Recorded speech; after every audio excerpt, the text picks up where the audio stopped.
You've got to understand, I chased these things for many years. I was a storm chaser. And so people now call me to find out what to do, because I can read these things. And as a matter of fact, as a TV reporter 15 years before, I predicted everything that was going to happen in Hurricane Katrina in a special report called When the Big One Hits. So it's not as though it was a great surprise, or should have been a great surprise, that the city of New Orleans would flood. I immediately made a decision to put my evacuation plan in place. Coming up from the satellite photo, there were a bunch of spaghetti lines, colored lines, probability of where the storm was going to pass. I joke with people that you could actually go outside my house and you could look up and you'd see the spaghetti lines like contrail over my house. I did not expect to have a home to return to. Fortunately, I lived outside the city. I didn't have the catastrophic flooding. I had wind damage, but not the catastrophic destruction, because the storm moved slightly to the east and gave me a reprieve. My wife wanted to know, what are we going to pack? And I said, well, normally we pack for 3 days, but this time you need to pack for 10 days. And that immediately scared her. And she said, why? And I said, by the way, you know what? You need to also bring business clothes. You need to pack school clothes for our daughter, Gabrielle, because we may not have a home to come back to. You may not have a job. Your company may be destroyed. We need to plan ahead. Within 18 hours, we had evacuated our home. You take important items, precious items, mementos, keepsakes, family photos, the wedding albums, if you have a good marriage. We do. We brought the wedding album. Whenever I talk about that, people will go, like, nudge themselves. The wedding album? Home movies, business documents are backed up, hard drives to all the computers.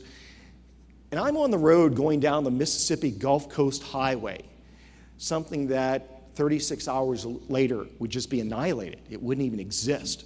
We're passing these stately mansions, none of which are there anymore. They're all washed out to sea. And as I'm driving, I hear the mayor of New Orleans, Ray Nagin, come on the radio. The kids are used to Dad talking back to the radio and talking back to the TV. I just curse at the radio and curse at the TV all the time. I'm not going to curse for you here today because it would be inappropriate, but just know that when you grow up in a TV newsroom, we curse more than sailors. There have been sailors come into the newsroom and blush. So the kids are used to Dad cursing out the candidates and cursing out the politicians.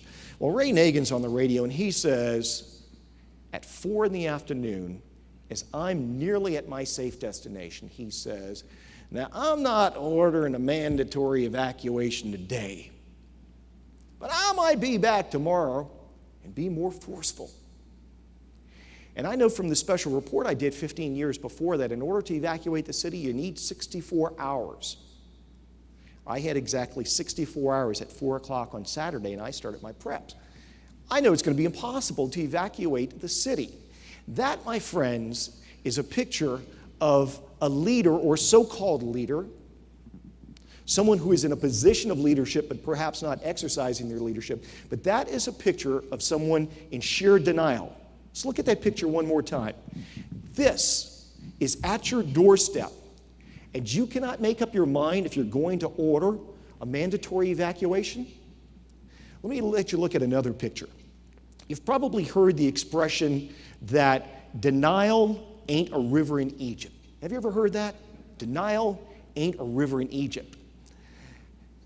As I watched everything unfold, people from around the country and around the world that I've worked with over the years were trying to contact me. They're checking to see if I was okay. And one of them asked me to participate in a blog for the International Association of Business Communicators.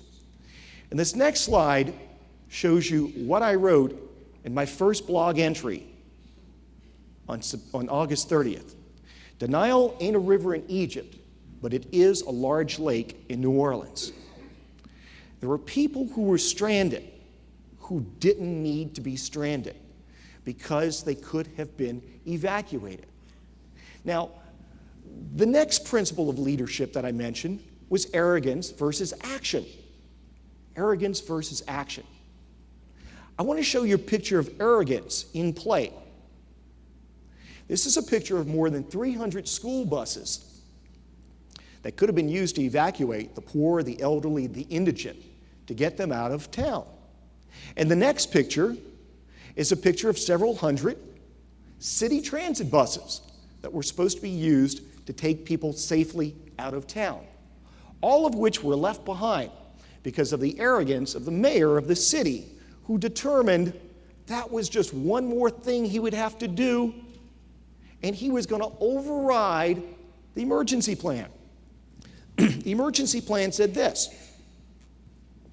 It said, the mayor of the city shall use school buses and public transit to evacuate the poor, the elderly, the indigent, those without transportation. Now later, Ray Nagin would say that he didn't have enough school bus drivers and he didn't have enough transit drivers because they didn't show up for work. It kind of goes to that whole safety issue, that whole planning issue. Maybe you need to rewrite your plan and realize there's a flaw in it, and at 72 hours before the crisis, the plan needs to say all bus drivers shall be summoned to such and such a location to drive people out. In direct contrast to that community's failure to act is a man I consider a true man of action. His name is Benny Roussel. Benny Roussel is in one of the coastal parishes, Plaquemines Parish, and Benny, in his office, updates every year a 3-ring binder with the names of all of the citizens who need transportation because they're poor or elderly or don't have their own transportation. And he sends his school buses out. He summons his drivers in early, and if a driver doesn't show up, you know what he does? He finds somebody who looks like they can drive a stick shift. You know how to drive stick shift? Yeah, raise your hand. He deputizes them. He hands them a piece of paper. He says, go to these 12 homes, pick up these 12 families, then go to your house, pick up your family. Here's a map that will get you safely to a shelter that will house all of you away from danger. That is the difference between arrogance and action. When you live in denial, and when you are arrogant, it then reflects down to your constituency in how they behave. And they begin to blame. Would you like to see a photo of people who blame? Here's a picture of people who blame. These are people stuck on a rooftop made of hot black tar in August in New Orleans. Because either they were not responsible enough to take it upon themselves to evacuate, and in part because they mimicked the behavior of their leaders, who failed to see the urgency and to act. I've got one more picture I'd like to show you. This next one is just heartbreaking. It's a picture of blame in action. The evolution of blame.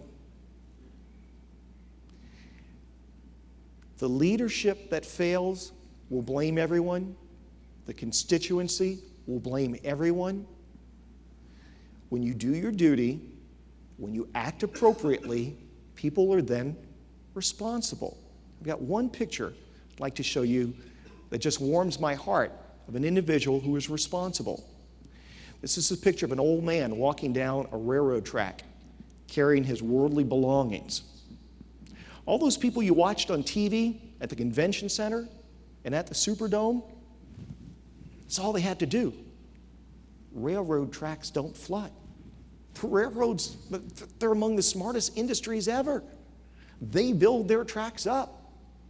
Commerce is going through people. They're getting paid tomorrow. This guy walked to safety. Safety was a half day's walk. You could have had food and you could have had water if you had done what this gentleman did to be responsible for yourself. So let's look at how this then ties into corporate behavior, because what I showed you was essentially a natural disaster and political behavior.